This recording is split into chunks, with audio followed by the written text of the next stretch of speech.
Moraï Verabotaï, Mishpaha Yekra, chers auditrices et auditeurs, abordons à présent la paracha de cette semaine, où j'espère on va se reposer. En vérité, c'est pas vrai. Vayeshev Yaakov, il s'est jamais reposé, le malheureux. On commence par une petite halakha de circonstance à l'approche de la fête de Hanouka, mais cette petite halakha concerne d'abord la Havdalah. Vous le savez pas, mais moi je vous l'apprends, je suis là pour ça. Il y a une mahloquette toujours entre Beth Shammai et Beth Hillel, hein, concernant la bénédiction qu'il faut faire sur l'allumage de l'Havdalah. Beth Shammai dit, il faut dire Baruch Ata Hashem leVecholam Boré Maor Haesh, Maor au singulier. Et Beth Hillel ne dit pas du tout, on doit dire Boré Meoré Haesh au pluriel, qui allumait les lumières qu'on voit dans le feu. Quel est le sens de cette mahloquette? C'est toujours pareil, c'est que Beth Shammai, il voit le klal, s'il dit Maor au singulier, ça veut dire c'est le klal. Hein? C'est-à-dire il y a un feu, ben on parle d'un feu en général, comme on parle du peuple juif en général. Mais Beth Hillel ne dit pas du tout. Il faut dire Meoré Haesh au pluriel, parce qu'il faut considérer dans le klal surtout quoi? Le prat, chaque individu. Ça, j'ai aimé, Béhémet. Bien sûr qu'on a un klal, bien sûr qu'on a Hachem Echad et Goy Echad Ba'aretz, mais moi, je ne peux pas juger quelqu'un au nom du klal, mais au nom de ce quelqu'un lui-même. Chaque individu compte à mes yeux, compte aux yeux du Dayan ou du Akadosh Baruch Hu. Nachon? Et donc, aussi bien de la droite à la gauche, de tel penseur à tel autre penseur, mais je vois le Anidan Otole Chavzechut. Voilà pourquoi. C'est bien, j'adore Beth Hillel qui disent Boré Meoré Haesh. Quand tu regardes le feu, madame, parce que je parle maintenant à ma fille Déborah, qui est importante. Quand tu regardes le feu, tu dis, ben, il y a une seule couleur, hein? C'est le klal. Pas du tout. Il y a plusieurs couleurs. Hazak ou Baruch. Tu regardes le feu, il y a plusieurs couleurs dedans. Il faut bien observer et tout. Ce qui est extraordinaire, comment Hachem a créé l'unité à travers la multiplicité, l'individualité et tout. C'est exactement ce que l'on ressent pendant le mois qu'on vit actuellement, du mois de Kislev, où Baruch Hachem, moi, personnellement, j'ai célébré pas mal d'anniversaires dans notre famille. Ok? Et le mois de Kislev, il a pour zodiaque, qu'est-ce qu'il a? Il a le Keshet, l'arc-en-ciel. C'est pareil, dans l'arc-en-ciel, il y a plusieurs couleurs. Voilà pourquoi ça a un rapport avec une paracha qui, j'allais dire me déçoit, mais c'est une paracha, la paracha de Vayeshev. La pluralité des couleurs, c'est exactement la différence qu'il y a entre chacun de nos enfants. Il faut apprécier un enfant qui est rouge, un enfant qui est vert, un enfant qui est bleu, etc., etc. Et ne pas accorder une priorité à l'un, comme hélas, entre guillemets, je m'excuse de le dire, comme Yaakov va le faire en accordant la préférence à qui? À Yosef, qu'on appellera plus tard, bien sûr, Yosef Hatzadik. À propos de Boré Meoré Haesh, je rappelle que justement, la fête des Lumières, c'est quoi? C'est Hanouka. Et pour cela, on peut utiliser pour la fête de Hanouka toutes les huiles que tu veux. Tu peux utiliser des bougies, des huiles quelconques. Tu ne cherches pas une cache-route absolument incomparable, d'accord? Mais ceux qui sont mahmirim et tout, l'halakha le dit aussi, c'est bien. Si tu veux allumer de l'huile, tu dois utiliser l'huile d'olive. Et une huile d'olive où tu vois qu'il y a un cachet de cache-route.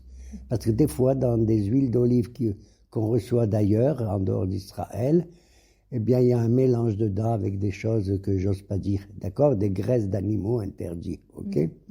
Donc, si tu allumes avec de l'huile d'olive, voilà pourquoi moi, je vous dis la vérité, c'est pas que je suis Mekel, hein, et que je cherche la coula, mais ceux qui allument avec des bougies, ils sont tranquilles. Puis c'est terminé. Voilà. Baruch Hashem. Plus tard, on discutera encore d'une mahloquette entre Beth Shammai et Beth Hillel, que Beth Hillel, il dit, on doit allumer le premier jour une bougie, le deuxième jour 2 bougies, le troisième jour 3 bougies, jusqu'au 8e. D'accord? Alors que Beth Shammai, il dit le contraire. Le premier jour, on allume 8, après 7, 6, 5, 4. On va en descendant. Tu as compris?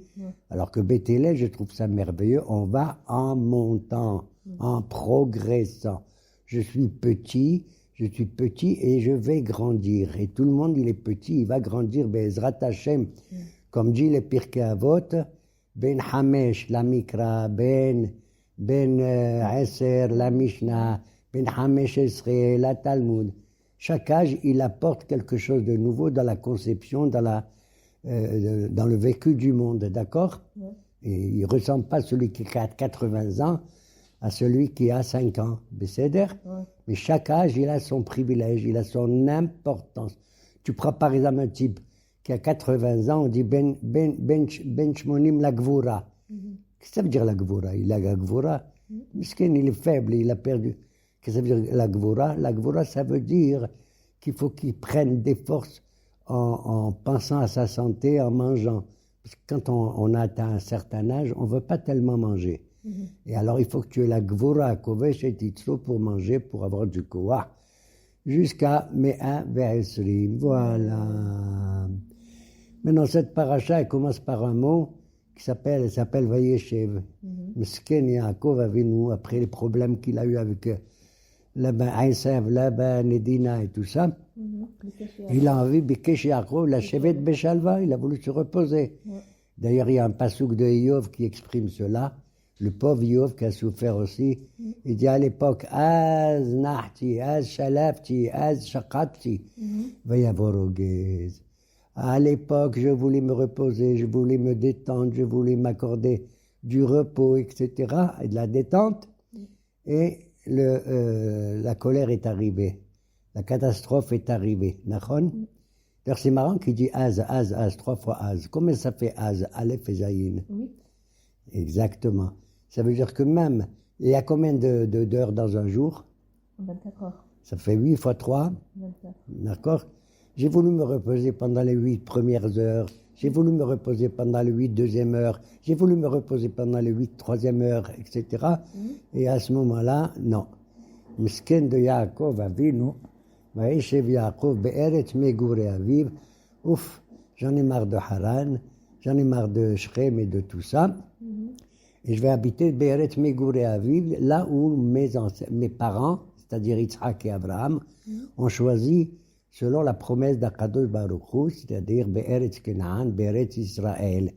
Il porte ce nom d'ailleurs, Israël. Kisarita im Elohim im anashim vatuchal. Bon. Et donc, il veut s'installer et se reposer avec sa famille, ses enfants. Et on voit que El et Toldot Yaakov Yosef. Mesdames et messieurs, je vous invite, quels sont les enfants de Yaakov? Oui, quels sont? Yosef. Oh, vous foutez de moi ou quoi? Et les Toldot Yaakov, c'est Reuben, Shimon, Lévi, Yehuda, etc. D'accord? Il a eu 12 enfants. Et la pauvre Rachel, elle est morte justement avec le dernier, avec Binyamin. Tu me dis, voici les enfants de Yaakov, Yosef. Pourquoi tu mets en valeur Dafka Yosef? Une des explications, elle m'enchante pas tellement, mais enfin elle peut être plus ou moins logique. C'est que dans la vie de Yaakov, en vérité, avec qui il voulait se marier? Rachel. Avec Rachel. Et on lui a donné à la place Léa. Alors donc en vérité, dans son esprit, sa première femme c'était Rachel. Et donc le premier aîné, celui qui est vraiment le Bechor, c'est qui? C'est Yosef. D'accord? Voilà pourquoi elle est Toldot Yaakov, dans sa pensée, sa subconscient, c'était Rachel, et donc son premier-né c'est Yosef. Elle est Toldot Yaakov, Yosef. Même ça ne veut pas dire qu'il n'aime pas les autres, il les aime, mais quand même. Il avait quelque chose de spécial avec Yosef quand même. Oui, mais enfin il avait quelque chose de spécial. On dit oui, dès qu'il est né Yosef, Basitno chez Esav. Il a vu en lui celui qui est capable de se mesurer contre Esav. Je ne sais pas comment, j'en sais rien. Il lui a fait aussi une coutonnette facile. Non, mais qui Ben Zekunim ou l'eau, et on voit Ben Zekunim, ça veut dire que Yaakov a le privilège d'étudier la Torah, surtout avec avec Yosef. Tu vois, Ben Zekunim, qu'est-ce que Zaken, Zekana Chokhma. Ouais. Il partageait son savoir et ses connaissances et sa mémoire et son héritage, surtout avec Yosef. Alors là, ce qui m'énerve, c'est que Asalo Ketonet Passim. Ouais. En plus de ça, et là ça va se manifester aux yeux de ses frères, il offre à Yosef une tunique de gloire. C'est pas un vêtement très beau, important pour qu'il soit beau, pas du tout. Ketonet Passim, ça veut dire une tunique de gloire, c'est que seuls les princes peuvent porter.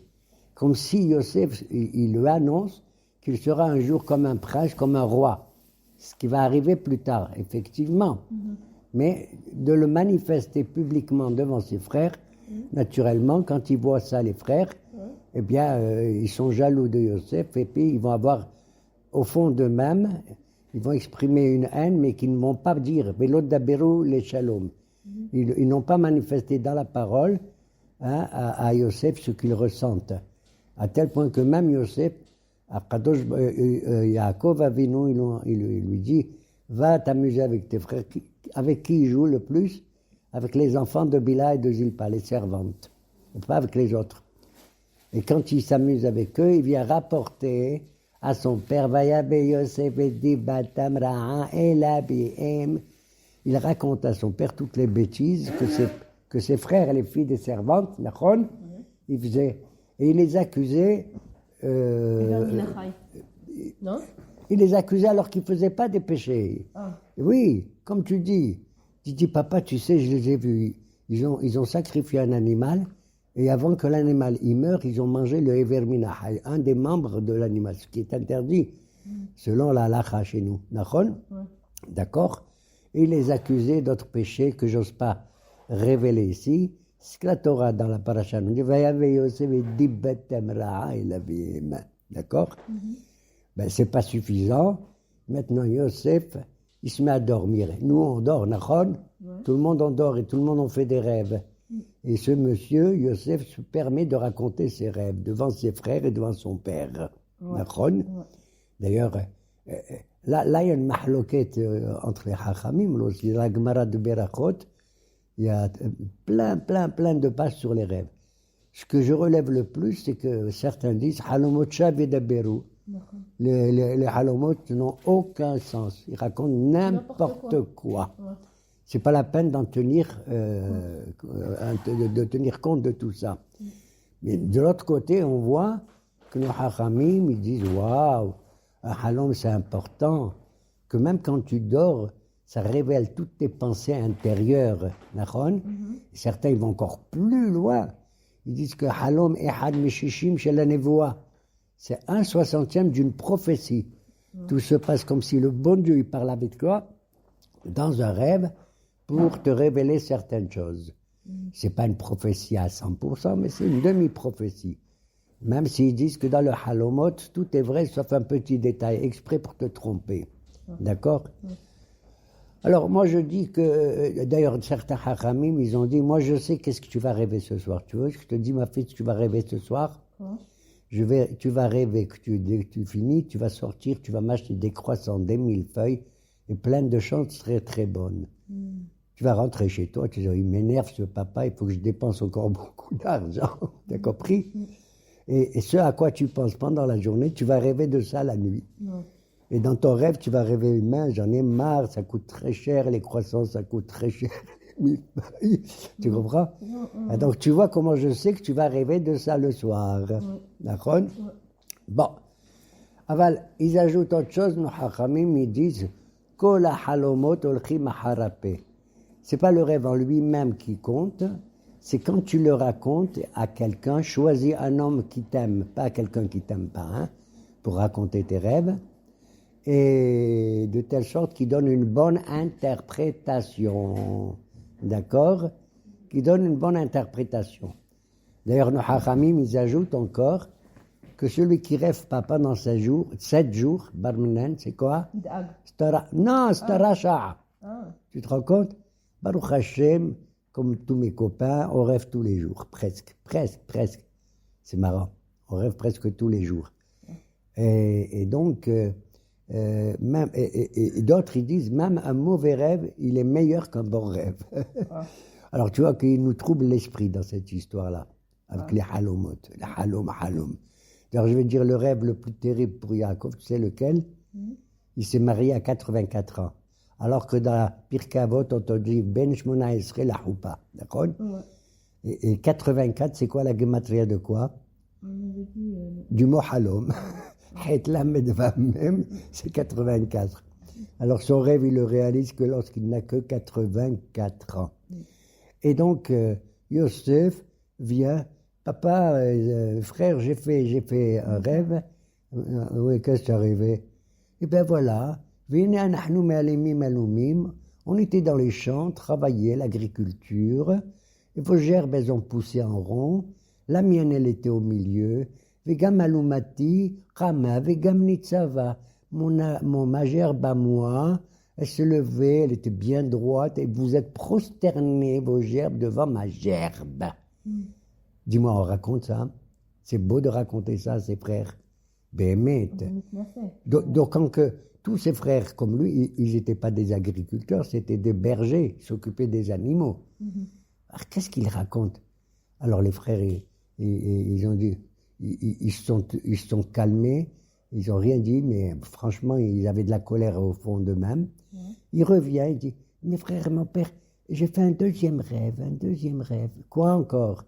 Il dit, voilà, et j'ai rêvé qu'à Shemesh Vayareh, il y avait le soleil et la lune, et 11 étoiles. Et tous ceux-là, ils sont prosternés devant moi. On a vu ça, le soleil, la lune, ils se prosternent et tout. D'ailleurs, le chiffre 11 étoiles, c'est qui? C'est les 11 frères.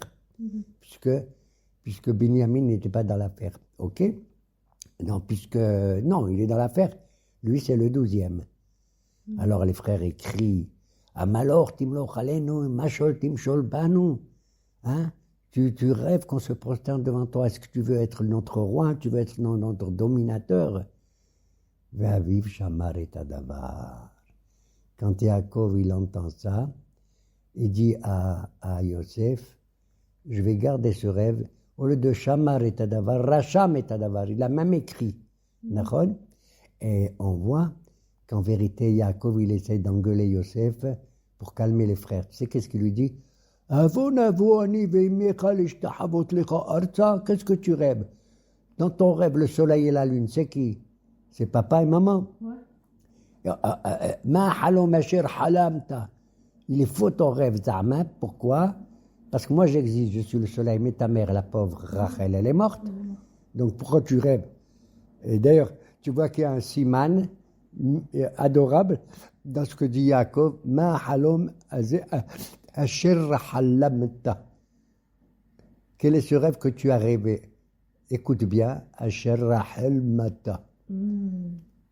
Tu rêves un rêve alors qu'asher halamta. Asher halamta. Rachel, elle est morte. Alors là, ça va calmer peut-être les frères, mais c'est pas sûr du tout. D'accord? Ve'aviv shamar et adavar. Et Yaakov, il a conservé la chose, dit quand est-ce que ces rêves de mon fils Yosef Hatzadik vont se réaliser? À tel point que les Hachamim me disent, si tu fais un rêve vrai, tu peux attendre jusqu'à 22 ans pour qu'il se réalise. C'est encore 22 ans. Ça ne veut pas dire qu'il va se réaliser demain matin ou après-demain. Ni dans un an, ni dans 2 ans. Tu attends 22 ans. Pourquoi je dis ça? Parce qu'effectivement, 22 ans plus tard, les rêves qu'il fait Yosef, ils vont se réaliser. Il va devenir le grand patron de l'Égypte grâce au pharaon, qui lui aussi d'ailleurs va faire des rêves. Bon, ok. Donc il faut attendre au moins jusqu'à 22 ans. Kol halomot olchim harape. Ça veut dire qu'en vérité, le rêve, bien sûr, c'est le fondement de ce que j'entends. Mais ce qui compte le plus, c'est pas le rêve, c'est maintenant l'interprétation que tu vas donner. Tu comprends? Maintenant, quelqu'un il fait un mauvais rêve, moi je te donne une bonne interprétation. Eh bien, c'est ma bouche qui va réaliser plus que ton rêve, hein, dans le bien ce que tu as rêvé. C'est ce qu'on va raconter sur ce rêve qui est le plus important. D'accord?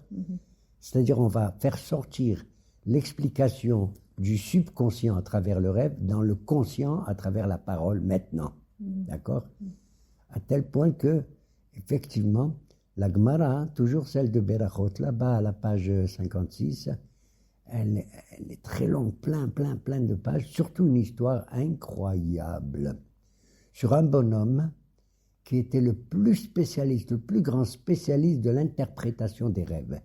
Il s'appelait Bar Hedia. Bar Hedia. Et du temps des Amoraïm, qu'on connaît, Abaye et Rava, on a entendu parler d'eux, Nachon? Ils ont toujours des querelles entre eux, religieuses, etc. Que Abaye et Rava, chose incroyable, ils ont rêvé, tu sais quoi? Ils ont fait au moins une dizaine de rêves chacun, et c'était les mêmes rêves. Où on a vu ça? Où tu as vu que moi je rêve et toi tu rêves pareil que moi? Bidiouk dans les moindres détails. Je ne vais pas vous les raconter, vous avez qu'à regarder la Gemara. Et ils se sont adressés les deux à Baredia, le grand interprétateur des rêves. La seule différence, c'est que Baredia écoutait le rêve, je dis le rêve et pas les rêves parce que c'était les mêmes. Il interprétait en bien le rêve de Abaye et il interprétait le même rêve en mal pour Rabat. Pourquoi? Parce qu'Abaye lui payait de l'argent et Rabat ne lui donnait pas de l'argent. Incroyable. Tu vois un peu, c'est inouï. Hein? Et ça s'est passé plusieurs fois. Des catastrophes qui tombaient sur le pauvre Rabat parce qu'il ne payait pas. Et des choses très agréables sur Abaye. La morote que, entre guillemets, derrière Agav, je dis qu'Abaye, il a vécu que 40 ans et Rabat, il a vécu 60 ans. Parce qu'Abaye, il était attaché à la Toyre, alors que Rabat, il avait la Torah, mais aussi Gmilut Hazadim. Il faisait du bien autour de lui. Et avec celui-là, ce Baredia, maintenant, le pauvre Rabat, il recevait sur la tronche toujours des interprétations négatives, affreuses, sur le même rêve qu'il faisait comme Abaye. Et ça a marché comme ça jusqu'au moment où Rabat s'est rendu compte de la chose et il a dit, va te faire voir ailleurs. Tes rêves, c'est à dormir debout, monsieur Baredia. La suite de cette affaire, de cet homme, Baredia, est la suivante. Il s'est rendu dans un endroit qui s'appelle Nissi, je ne sais pas comment, Nissi. Et là-bas, il s'est retrouvé devant un palais royal que gardait il y avait un chômeur, un gardien devant le palais royal. Et ce gardien connaissait Baredia. Il lui a dit, mon cher ami, je vous connais, vous êtes un homme très célèbre. J'ai fait un rêve. Alors Baredia a dit, lequel? Il lui a dit, j'ai rêvé que, voilà, moi je garde surtout la chambre où il y a les plus beaux habits du roi. Incroyable, c'est important les habits d'un roi, tu vois. Et j'ai fait un rêve qu'il y avait un ver de terre. Il est rentré dans cette chambre et il a détruit tous les habits du roi. Il les a mangés. Pratiquement, il les a complètement. Qu'est-ce qu'il lui dit Baredia? Il lui dit, eh oui, effectivement, c'est ce qui s'est passé, et c'est ce qui va encore se passer. Il va y avoir un ver ou plusieurs vers qui vont manger les habits du roi. Et il s'en va. Et voilà que brusquement, le roi se rend compte, il apprend ce rêve, il demande à ce qu'on ouvre la chambre où il y a ses habits. Qu'est-ce qu'il voit? Les habits royaux qui étaient tous détruits, bouffés par des vers. D'accord? Il se met en colère, le roi, contre qui? Contre le gardien, contre le chômeur. C'est toi le chômeur de mes habits, tu fais attention, et tu as fait un rêve comme ça, et tu ne te rends pas compte, et tu ne regardes pas et tout. Alors ils ont voulu tuer le chômeur. Le chômeur a dit, mais c'est pas moi. Mais c'est le Baredia qui m'a donné l'interprétation. Ils ont cherché Baredia, ils ont dit, c'est pire que le chômeur, c'est ta faute à toi. Tu savais déjà depuis longtemps que ce rêve était réalisé, et au lieu de faire en sorte de protéger mes vêtements, tu les as laissés comme ça. Mes vêtements, ça coûte des milliers de dollars. Ils ont pris Baredia, que Dieu préserve, ils l'ont attaché un pied à un arbre, un autre pied à un autre arbre, à un cèdre, et Barmenem, ils l'ont traîné et ils l'ont tué. Ainsi est mort Baredia. Moraï Verabota, je m'excuse de vous avoir raconté cette histoire. Je n'ai pas à m'excuser, mais parce que c'est écrit dans la Gemara. Vous avez qu'à étudier la Gemara. Vous aussi, c'est tout. Je vous dis tout cela pour savoir faire attention à la parole. Kol halomot olchim ahar ape. D'accord?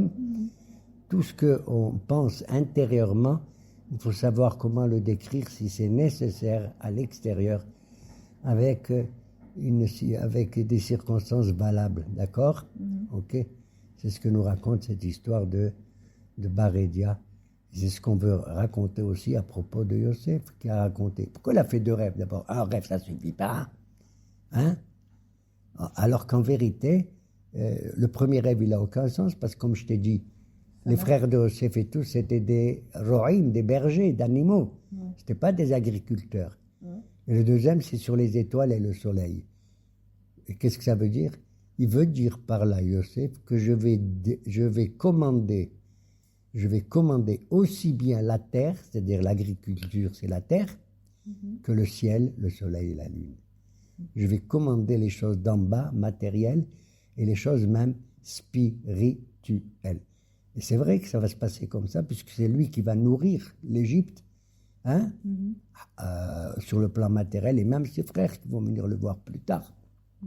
Parce qu'il va y avoir le Rahav, la famine, en Eretz Israël. Voilà, Moraï Verabotaï. Et qu'est-ce qui se passe après? Il y a l'histoire avec Chef Potiphar aussi, de Yosef. Oui, ça c'est la fin de l'histoire. C'est la fin.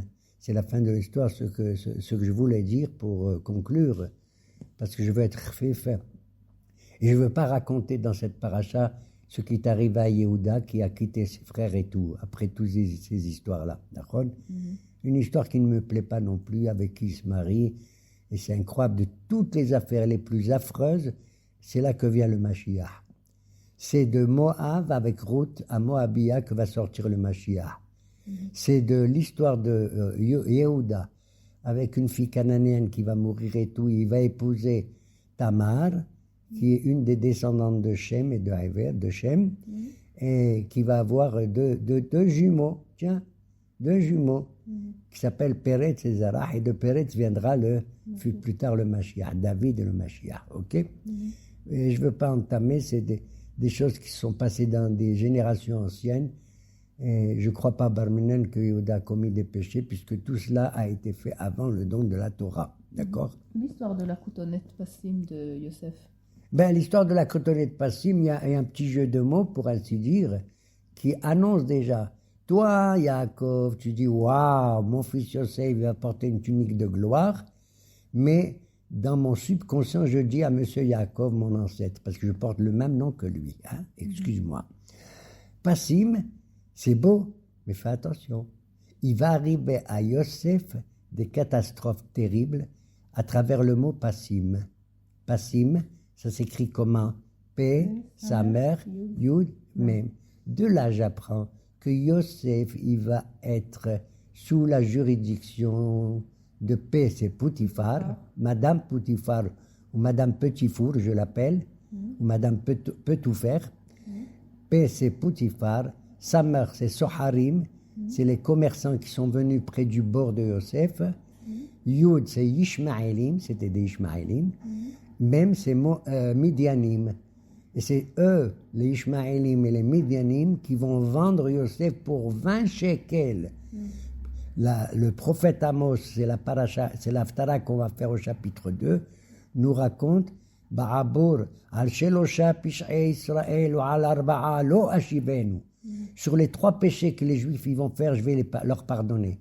Même les péchés les plus graves, c'est-à-dire Shfichut Damim, Gilu Arayot et Abodah Zara, hein, je peux leur pardonner. Mais al-Arba'a, mais le 4e, non. C'est quoi le Arba'a? Al-Michram et Tosem Ba'abur Na'alaim. Parce qu'ils ont vendu Joseph pour s'acheter chacun une paire de sandales. Na'alaim, c'est incroyable. Qu'est-ce que tu gagnes? Tu vends ton frère pour des chaussures, etc. D'accord? Donc, c'est pas une blague de dire que Passim c'est P, sa mère lui-même, Nachon, c'est dans notre subconscient, sous-conscient, subconscient. Mais je dis cet enseignement pour vous dire à vous, mes chers amis, Passim, c'est une blague pas si mal que ça. Contrairement à un de mes amis qui a envie que je donne son nom, s'appelle Shimshon Adjali. Il a dit, mais Passim, c'est des dos d'âne. Je lui ai dit, oui, Passim, c'est les dos d'âne en hébreu moderne. Et quand je te regarde, je vois vraiment que les Passim que tu portes, c'est des dos qui sont sur un âne comme toi. Voilà.